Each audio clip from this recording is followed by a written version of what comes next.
মুখ খুলতে শুরু করেছেন বিনোদন অঙ্গনের শিল্পীরা। বিগত দিনগুলো কিভাবে পার করেছেন সেই বর্ণনা দিতে গিয়ে কেউ কেউ ফেলেছেন দীর্ঘশ্বাস, কেউ ফেলেছেন চোখের জল।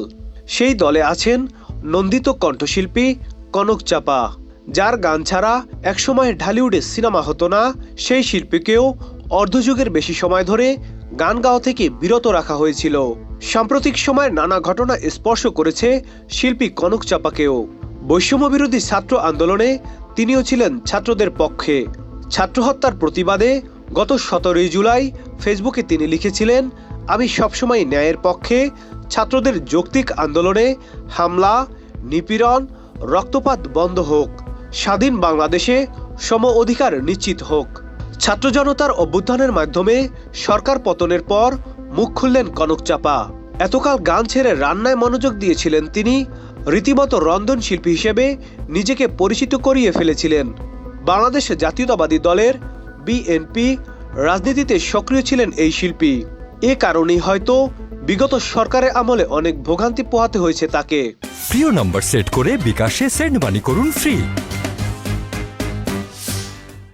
এ প্রসঙ্গে কনক চাপা বলেন, আমি বিগত 60টি বছর বিভিন্নভাবে নিগৃহীত হয়েছি, তাতে মোটেই ভেঙে পড়িনি। আমি সবসময় হাসি খুশি থেকেছি, কখনো কাঁদিনি, কখনো হতাশ হইনি। যতই সমস্যা এসেছে কারো কাছে অভিযোগ করিনি। এছাড়াও আক্ষেপ নিয়ে কনক চাপা বলেন, আমাকে 7 বছর যেভাবে বোবা করে রাখা হয়েছে তা বর্ণনাতীত।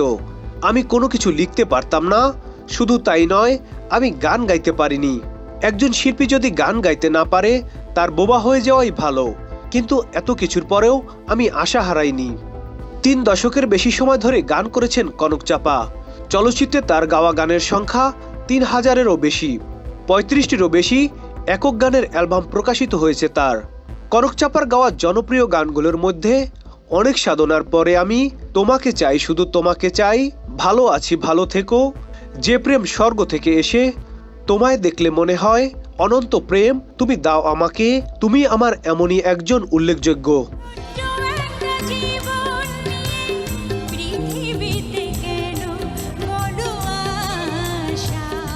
সঙ্গীতে অসামান্য অবদানের স্বীকৃতি হিসাবে কনক চাপা একাধিকবার জাতীয় চলচ্চিত্র পুরস্কার পেয়েছেন। স্থবির যাযাবর, মুখোমুখি যোদ্ধা সহ বেশ কয়েকটি বইও লিখেছেন তিনি।